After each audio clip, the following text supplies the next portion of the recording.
يا عبادي الذين آمنوا إن أرضي واسعة فإياي فاعبدون كل نفس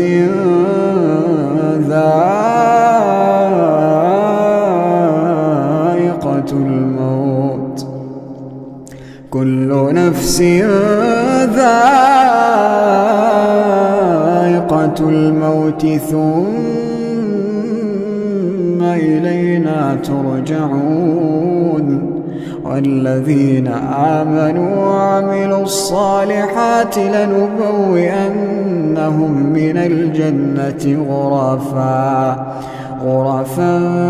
تجري من تحتها الأنهار خالدين فيها نعم أجر العاملين.